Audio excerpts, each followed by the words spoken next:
Hello guys and welcome to this special Leicester City episode of the FPL and More YouTube channel. For those that don't know me, my name is Sam Martin, at SmulMartinFPL on Twitter. I'm a big Leicester fan. I sort of always have been through the ups and downs, not just one of these Leicester fans that have appeared in the last few years. I run a Leicester City podcast called the Foxes Fancast, and so I would like to say that I've maybe earned the right to be able to talk to you about the club I support, and certainly from an FPL point of view as well. I've been sort of an established figure in the community for a little while now, not too long. I'm relatively new, but sort of a top 10k finish, a few other decent finishes. Not been playing too long. I'd like to think that I'm reasonably young, but yeah, it's nice to speak to you, and hopefully you'll enjoy what we have to say. So I'll kickstart with a formation prediction. I think we'll set up exactly the same as how we played the Community Shield final. So that will be 4-2-3-1. So in goal, you'll have Kasper Schmeichel, and then right back will be Ricardo, and then Amati, Sionchu, Bertrand, and then Ndidi and Tielemans. In front of them, Barnes, Maddison. The right side slightly contentious, I guess.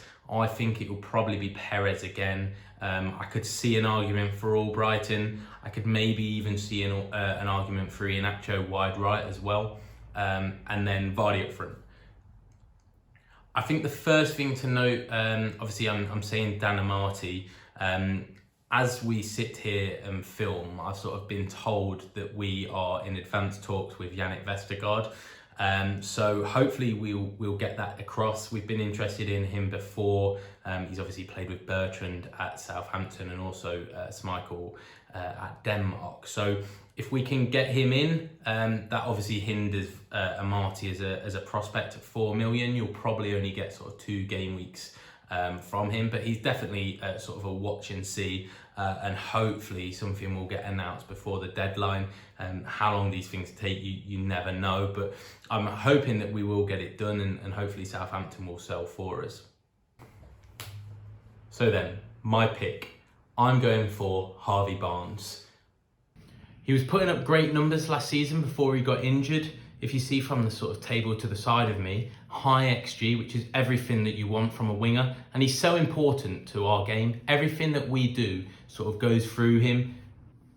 It's really great to have him back. And I tip that this season is going to be his sort of big breakout season. And he's really going to go on to sort of hit high points, because that's the sort of player that he is. And at that price, he offers great value for money, and he's sort of the perfect addition. My differential pick, there's a few here really that I could have gone for. I was thinking, do I go James Maddison? But I think his ownership will be reasonably high compared to the guy that I am going to pick, which is Ricardo. Now, I know what a lot of people are going to say, with no Evans, no Fofana, does that not make our defence weaker? Well, yes, that is true. But I think the reason that you pick Ricardo is for his attacking returns, of which I expect that this season there is going to be a decent amount. By the very nature of who we're going to play on that right side, whether that's Perez, Albrighton, or even Iheanacho, none of them are born wingers. So it means that the width has to come from someone else, and that person, for me, will be Ricardo. Therefore, you're going to see him get into the positions for that drag back to Maddison edge of the box, or that whip across front post, and Vardy's so good at scoring those chances. The additional benefit to Ricardo, there is a possibility that when Castagne comes back, he slots in at right back and Ricardo's pushed to an out of position right winger. I do personally think that Ricardo's a wait and see option, because anyone coming back from such a horrible injury such as an ACL tear, it is going to be interesting to see how he gets on. But from watching him and the pre-season that he's had, he looks really sharp. Please note though that I am touching wood, even if you can't see it, because he is someone obviously that we would be worried about, because he's that calibre of player. A special mention should also go to Ryan Bertrand.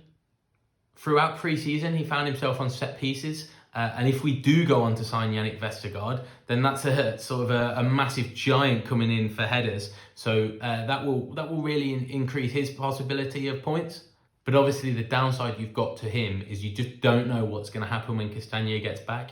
I believe at the minute we're currently having a custom mask made for him. Whether that's done or yet, I'm I'm not entirely sure, but once that is done, then he should be back into sort of full match fitness, getting back to that level of fitness. And then you might see him appear in sort of a cup game or something, just to get sort of some minutes under his belt. And then he will slot in because he's a high quality footballer.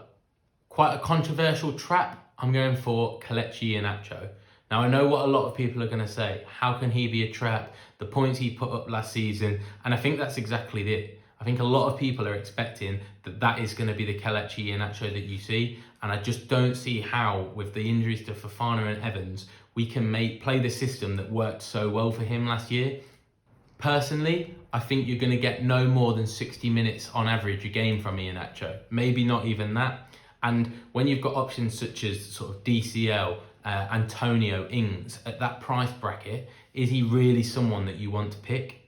On top of that, we also have Patson Daka that we've just signed. He's a really exciting talent. Perhaps one for the future, and is he going to be sort of the progression to Vardy? Yes, I could see that, but he is going to play minutes this season, and he's got to take them from somewhere, you know. And that's also, whilst we're on this topic, also why I would sort of avoid Vardy maybe. Do I think he's going to be a trap? Probably not, because I still think he's going to put up the points that we're so used to seeing from him.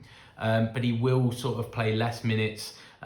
Hopefully from an FPL point of view, then that's going to be in the cups, in the Europa League, because we have got that this year, but it's just too much of a risk, I think, personally, especially when there's sort of value to have the money in midfield in sort of Bruno and Salah, but that's another debate for another time. And then a bit of a fixture analysis. Obviously, we start with really good fixtures, and I think that's why it's so encouraging to sort of maybe be looking at Leicester sort of City player within the first 6 fixtures. So we play Wolves, Norwich, West Ham, and then Man City, Brighton and Burnley. So a decent sort of starting 6. With the exception of Man City, you'd maybe say that there's sort of a chance to have points returns from your players in 5 of the first 6 games, which is really exciting to see, and especially for Harvey Barnes, you know, up against that high Wolves line with Antonio right back. I reckon there's going to be pace all day for him behind there, to sort of get in behind the hole and hopefully be a perfect start for him to the season. If you have a look at Barnes's heat map to the side of me, you'll see just why he's so deadly. He likes getting the ball in attacking positions. He likes going by players. And then also the thing is, when you've got Vardy in front of goal, who is so clinical, you increase the sort of possibility of assists, and whether that's a shot that gets rebounded to him and he pops it in, you know, and sort of a bit of a fraud FPL assist, or whether that's genuinely Barnes gets into the positions to sort of feed Vardy. So I think this season's going to be sort of a really good one for him, and that's why he's my pick from Leicester City players. Guys, thank you for watching. I hope it's been somewhat informative and that you will sort of take something from it. I hope to see those sort of Leicester City player ownership sort of creeping up ever so slightly, but then of course don't blame me if we crash and burn and we get hammered by Wolves first game of the season. I'll be there, so that'll add salt into the wounds of what will already be a sad day for me, I'm sure. If you like this video, please sort of be sure to give it a like, give us a subscribe. We're obviously quite new to the scene, but there's sort of a really good set of lads involved in it, and we're going to be putting out some exciting content. So we want you to be part of that journey with us, and hopefully sort of support us with it. And then as we grow, you sort of grow with us, and we obviously want to build some sort of community here. So guys, thank you for listening. I'll leave you alone now. You're probably bored of me already. But yeah, if you want to sort of follow us on any of our socials, it's at FPL and more. We're on sort of Twitter, Instagram, TikTok. I think that's sort of the main socials. We're not quite on LinkedIn just yet. And then if you want to follow me personally, that's at Martin FPL. But all links are to the side of me in the main body. So yeah, thank you guys. Cheers.